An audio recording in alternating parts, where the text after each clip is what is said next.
Academy Award.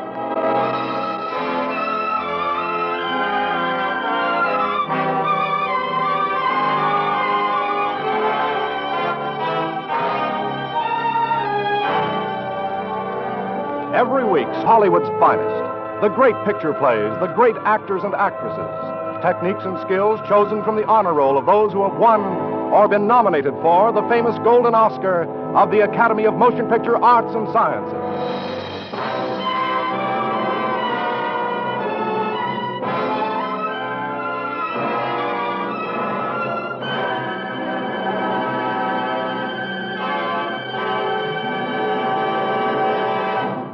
And now, bring you the distinguished star, Mr. Humphrey Bogart, who, as Best Actor of the Year, was nominated for the 1943 Academy Award. You will also hear Miss Mary Astor, who won the 1941 Academy Award as Best Supporting Actress of the Year, and Sidney Greenstreet, who was nominated for the 1941 Academy Award as Best Supporting Actor. Tonight, Mr. Bogart, Miss Astor, and Mr. Greenstreet will play the famous roles they created for the screen in The Maltese Falcon, the thrilling mystery which was nominated as Best Production of the Year for the 1941 Academy Award.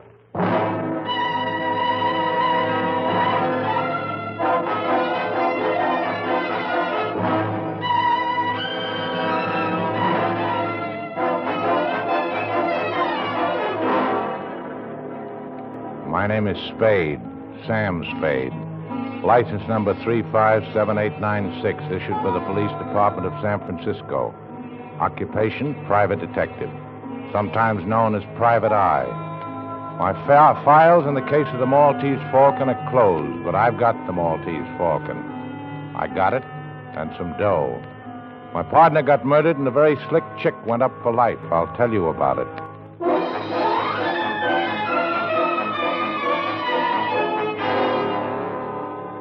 This slick dame comes to see me one day, gives me a song and dance about her sister and a guy called Floyd Thursby.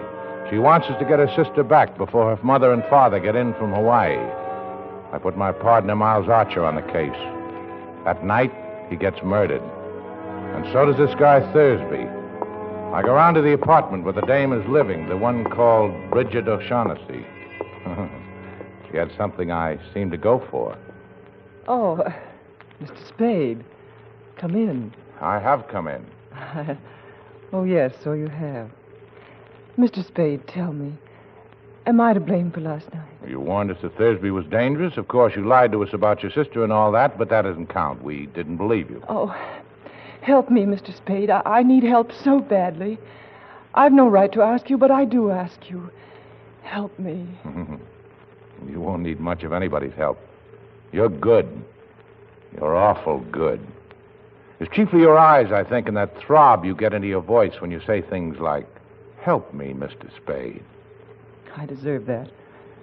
But, oh, the lie was in the way I said it, and not at all in what I said. If I'm going to help you, I've got to have some sort of a line on your Floyd Thursby. I met him in the Orient.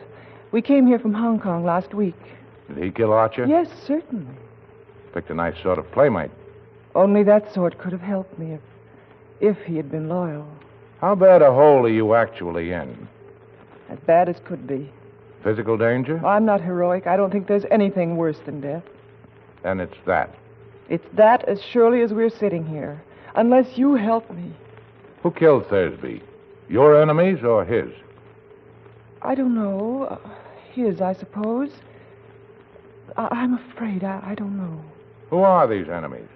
Well, there's a small, dark man with white teeth and a smooth, dangerous, fat man. Oh, this is hopeless. Well, how much money have you got? I've about $500 left. Give it to me.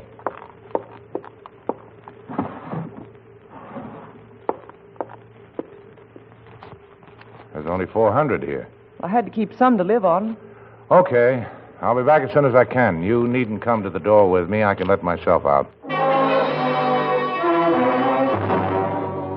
I went by the office then and found a dark little guy with very white teeth waiting for me. His name was Joel Cairo. He was a Greek. Mr. Spade, I'm trying to recover an ornament that has been, shall we say, mislaid. I thought and hoped you could assist me. Uh-huh. The ornament is a statuette, the black figure of a bird. I'm prepared to pay the sum of $5,000 for its recovery, and no questions asked. 5,000's a lot of money. It's a very interesting figure. You will put your hands together at the back of your neck, Mr. Spade. Huh? Oh, sure. I shall shoot you if you try to stop me, Mr. Spade. But I must search your office. Well, you won't find anything but a pair of worn-out rubbers, a half pint of rum, and a pack of chewing gum. We shall see. Please stand up. So. Sure. This way? No, the other way. Sure. So I'll take the gun, Mr. Cairo. Now get up. I am very slow in things like that, unfortunately. Yeah. I'm still prepared to pay $5,000 for the return of the figure. Do you have it, Mr. Spade? No. If it is not here, why did you just risk serious injury to prevent my searching for it? Well, I should sit around and let people come in and stick me up. You wish some assurance of my sincerity? A retainer? I might. Say $100? Oh, you better make it 200. Thanks. Your first guess was that I had the bird. What's your second guess? That you know where it is, or where you can get it. Now, you're not hiring me to murder or do burglary, but to get back the figure in some lawful way. Say, from a dame with red hair, or a smooth, dangerous fat man. Oh, so you know. You must beware of them. They would stop at nothing. May I have my pistol now? Oh, yeah, sure. I'd forgotten it. Thank you. Now, Mr. Spade, you will kindly clasp your hands behind your neck. What the... Don't move, Mr. Spade. This time I might shoot. I insist on searching your office. Sure. Go ahead.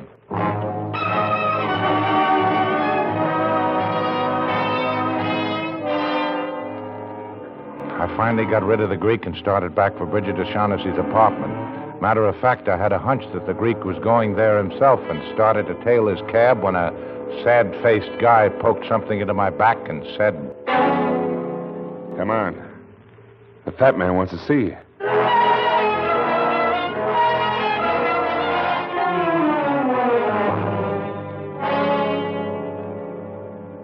Here he is, Mr. Gutman. The guy who was talking to the dame and the Greek. Ah, Mr. Spade. Mr. Gutman? We begin well, sir. I distrust a man who talks too much. I like to talk. Of course, talking's something you can't do judiciously unless you keep in practice. Yeah. Now, sir, we'll talk if you like. And I'll tell you right out that I'm a man who likes talking to a man who likes to talk. Swell. Will we talk about the blackbird? You're the man for me, sir. No beating about the bush, right to the point. Let us talk about the blackbird by all means. Mr. Spade, have you any conception of how much money can be got for that blackbird? No. Well, sir, if I told you half, you'd call me a liar. No, not even if I thought so. Would you just tell me what it is, and I'll figure out the profits. You mean you don't know what that bird is? Well, I know what it's supposed to look like. I know the value in human life you people put on it. Miss O'Shaughnessy didn't tell you what it is? And Cairo didn't either? He offered me $10,000 for it. 10,000. And dollars, mind you, not even pounds. They must know what it is. Or do they? What is your impression? I can't tell. They're both lying.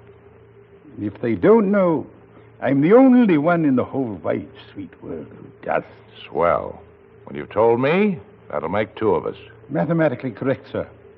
But I don't know for certain that I'm going to tell you. Oh, don't be foolish. You know what it is. I know where it is. That's why I'm here. Well, sir, where is it? Don't be silly. You see, I must tell you what I know, but you will not tell me what you know. That is hardly equitable, sir. No.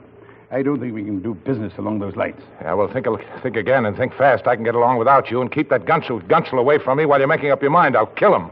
Well, sir, I must say you've the most violent temper. Well, what are you wasting time for?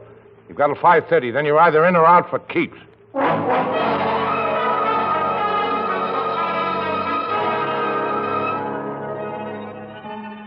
3 characters and a black bird. Well, all I knew was my partner was dead, and the cops were getting very uncooperative about the whole thing, including who killed Floyd Thursby. I thought I'd better get back to see that O'Shaughnessy dame before it was too late. And sure enough, it almost was. They came here and took him away. Took who away? Who? The police. They wanted to talk to you, too. They took Mr. Cairo with them. What was he doing here? He came to talk about the bird. What is this bird, this falcon that everybody's all steamed up about? Suppose I wouldn't tell you anything at all about it. What would you do?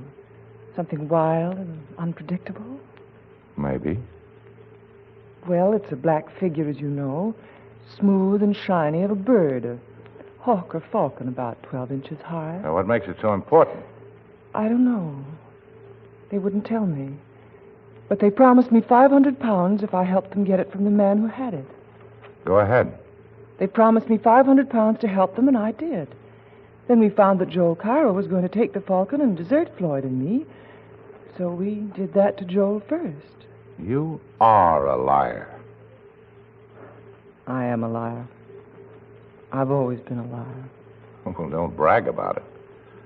Is there any truth at all in that yarn? Some. Not very much. Well, we've got plenty of time. I'll put some coffee on and we'll try again. Oh, I'm so tired. So tired of lying and thinking up lies and not knowing what is a lie and what is the truth. Oh, darling, don't stare at me like that. Come closer, darling. It is something to do while waiting. Why not? Kiss me, Sam Spade. Kiss me. Why not? Oh, it happens every time. I'll get it. Be careful, darling. Okay. Come on, you. He wants to see you. Well, if it isn't the fat man's killer. Hello, paleface. How many did you bump off today? Shut up. Gutman's waiting for you. No kidding. What kept you? Darling, what does he want? He wants me. The fat man's been thinking things over.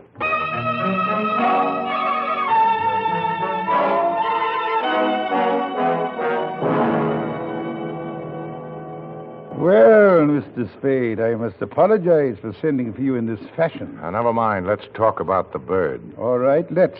What do you think of the order of the Hospital of St. John of Jerusalem? Crusaders or something, weren't they? Very good. In 1539, these crusading knights persuaded Emperor Charles V to give them the island of Malta. He made but one condition. They were to pay him each year for the tribute of a falcon in acknowledgement that the Malta was still under Spain. Do you follow me? Yeah. Have you any conception of the extreme, immeasurable wealth of the order of that time? Well, I imagine they were pretty well fixed. They were rolling in wealth, sir. They hit upon the happy thought of sending the emperor for the first year's tribute, not an insignificant live bird, but a glorious golden falcon, encrusted from head to foot with the finest jewels in their coffers. Allow me to replenish your drinks, sir. Well, what do you think of these knights? I don't know. Well, sir, the glorious falcon never reached Spain. Buccaneers raided the galleon. In 1713, the bird showed up in Sicily. In 1840, in Paris. And it had by that time acquired a coat of black enamel, looking like nothing but a fairly interesting black statue. In 1923, a Greek dealer found it in an obscure Paris shop. He knew what it was. I heard about it in London and rushed over to buy it. But the Greek was murdered and the falcon gone. That was 23 years ago. For 23 years, I've searched for the bird. I traced it to the home of a Russian General Kemedov, but he wouldn't sell, even though he knew nothing of its value.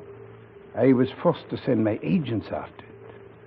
They got it, sir, but I haven't got it. But I'm going to get it, sir. How soon are you willing to produce the falcon? A couple of days. That is satisfactory. Well, sir, here's a fair bargain and profits large enough for both of us. Well, what's your idea of a fair bargain? Shall I say 100,000? Why not? What did you say to $250,000? Oh, then you think the dingus is worth $1 million, huh? Why not? Yeah. Why not? Hey, I feel kind of funny, Gutman. That drink. My dear man, how could you suggest anything so crude?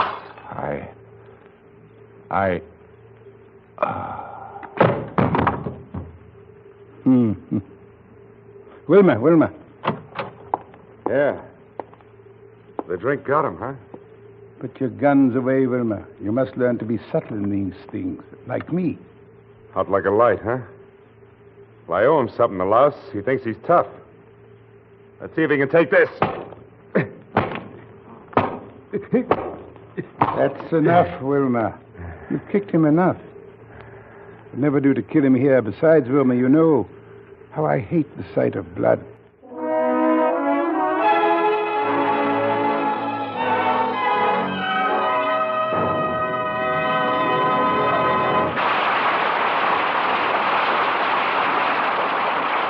In a moment, you will hear the second part of Academy Award. In a moment, you will hear part 2 of the Maltese Falcon. But first, we want to thank Warner Brothers for making this story available. And now presents part 2 of Academy Award, starring Humphrey Bogart in the Maltese Falcon, with Mary Astor and Sidney Greenstreet.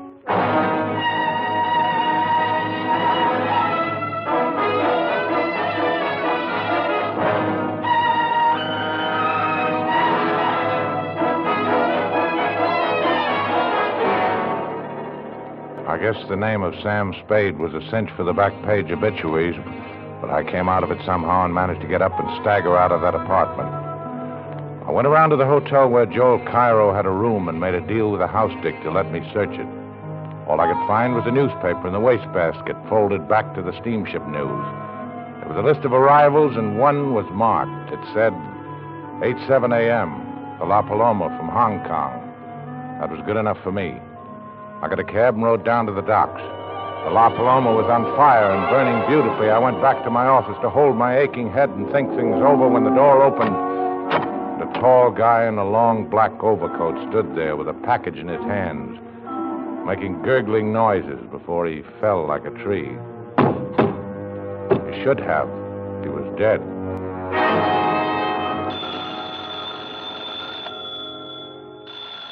I took a good look at him. He was the mate off the La Paloma. I unwrapped his package, and there it was. The black bird. The Maltese Falcon.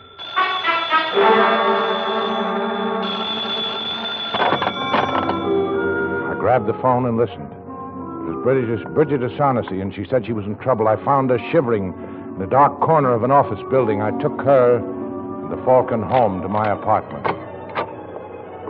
I put her on the couch. I put the Falcon in the icebox where no one would think to look for anything, including ice. I came back in and switched on the lights and found the surprise party waiting to greet me. Well, sir, we're all here. Now let's sit down and be comfortable and talk. Sure. Get away from me, Gunsel. You're not going to frisk me. Stand still.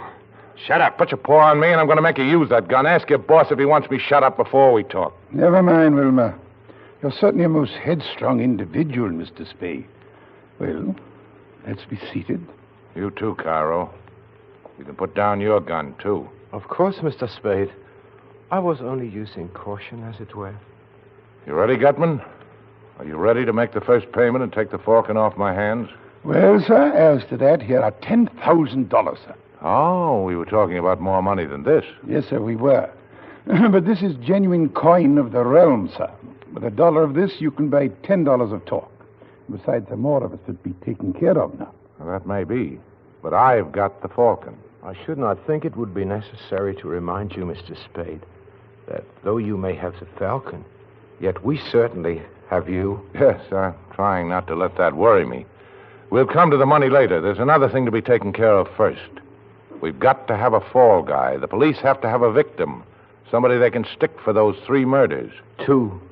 Only 2 murders, Mr. Spade. Thursby undoubtedly killed your partner. All right, 2. What difference does it make? The point is, we've got to give the police...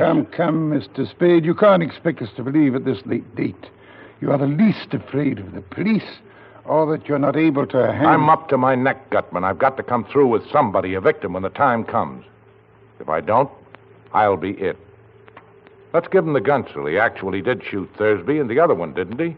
Anyway, he's made to order for the part. Let's turn him over to the cops. Get up on your feet.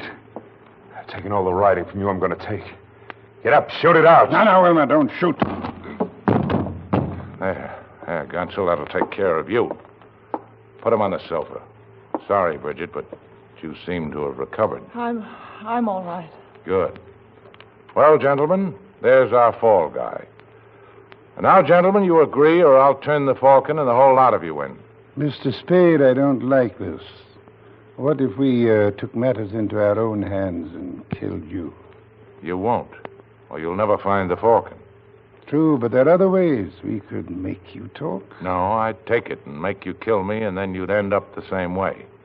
No, I believe you would, too. Well? I've always felt toward Wilmer like a father. But you can have him. Swell, let's get the details fixed. Why did he shoot Thursby? Thursby was Miss O'Shaughnessy's ally. We thought in disposing of him, we would teach Miss O'Shaughnessy to patch up her differences with us regarding the Falcon. And the mate from the La Paloma. That was Miss O'Shaughnessy's fault. Caro got in touch with me when he saw the notice of the ship's arrival. He remembered that the mate and Miss O'Shaughnessy had been friendly in Hong Kong. He called on this man, but he, with Miss O'Shaughnessy and the bird, slipped through our fingers. We followed them to her apartment, and Wilmer shot the mate as he was coming down the fire escape. He shot him many times, but the man was tough, and he did not drop the Falcon. We persuaded Miss O'Shaughnessy to call your office. But unfortunately, she did not call in time to prevent you from meeting the mate and getting the Falcon. I see. And now, sir, would it be presumptuous if we asked to see the Falcon? Okay. It's in my icebox. Icebox, I see. Oh, you are a character, sir. Yes, very, very clever of you, very. I've got it. I've got it. Bring it in here at once. Here, wrapped in this. Now, after 23 years. It is it. We'll make sure. Lend me your knife, sir. Here. I'll peel off some of this disfiguring enamel. It's a fake. All right, O'Shaughnessy, you've had your little joke. Now tell us about No, it. Sam, no, that's the one I got from the Russian, I swear. You bungled it, Gutman. You and your stupid attempt to buy it. The Russian caught on how valuable it was. No wonder we had so little trouble stealing it. You imbecile! You bloated idiot! Yes. This is the Russian's hand. There's no doubt of it. Well, sir, what do you suggest? Shall we stand here and shed tears and call each other names? Or shall we go to Istanbul and to interview our Russian friend? Go to Istanbul. For 23 years, I have wanted that little item and have been trying to get it. If I must spend another year on the quest, well, that will be an added expenditure in time only. I go with you. Wilmer's gone. Wilmer's gone. So he has. That makes it imperative that we go too. Oh, by the way, sir, I'll trouble you for my envelope containing the $10,000. I kept my end of the bargain, but I'll settle for $1,000 for expenses. Thank you. I'll allow you the 1,000. That'll take care of my time. Now, sir, we'll say goodbye to you unless you care to undertake the Istanbul expedition with us. You don't? That's too bad. Well, sir, the shortest farewells are best. Adieu. And to you, Miss O'Shaughnessy, I leave the rare avis there on the table as a little memento. The Maltese Falcon.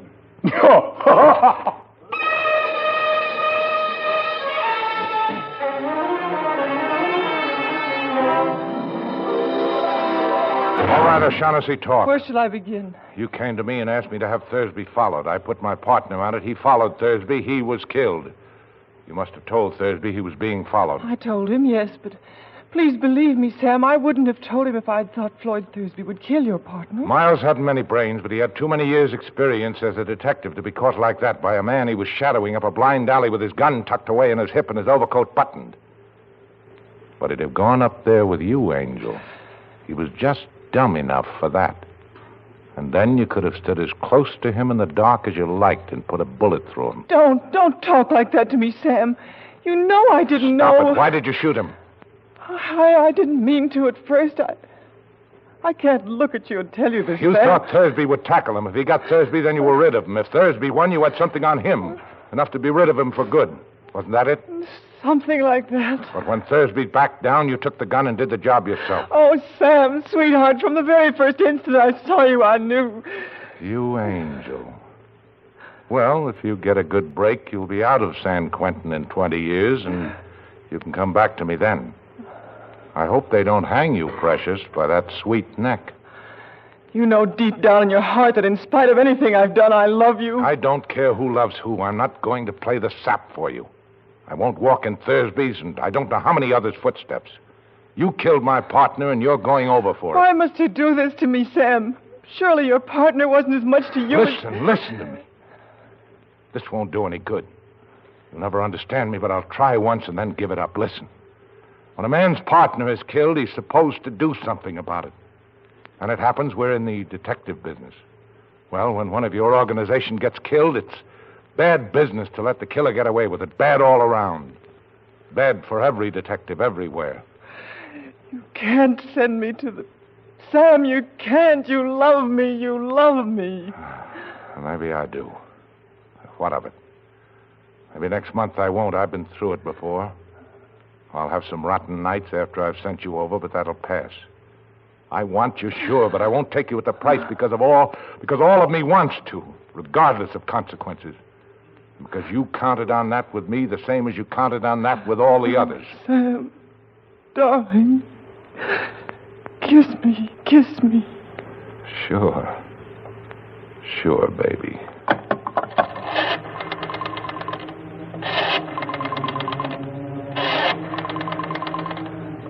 What are you doing? Who are you calling? The cops, baby. The cops to come and take you away.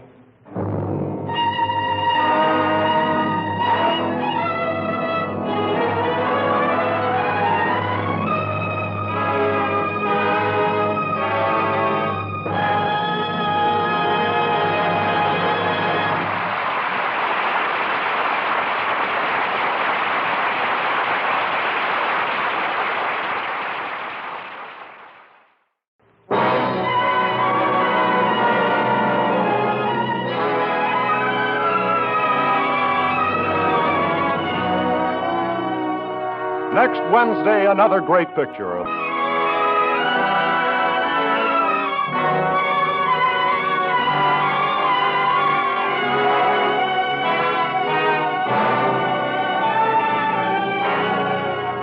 Today's performance of the Maltese Falcon was written for radio by Frank Wilson, with an original musical score composed and conducted by Leith Stevens. Our producer-director is D. Engelbach. This is Hugh Brundage bidding you good night until next Wednesday at the same time, when you're invited to listen again to Academy Award. This is CBS, the Columbia Broadcasting System.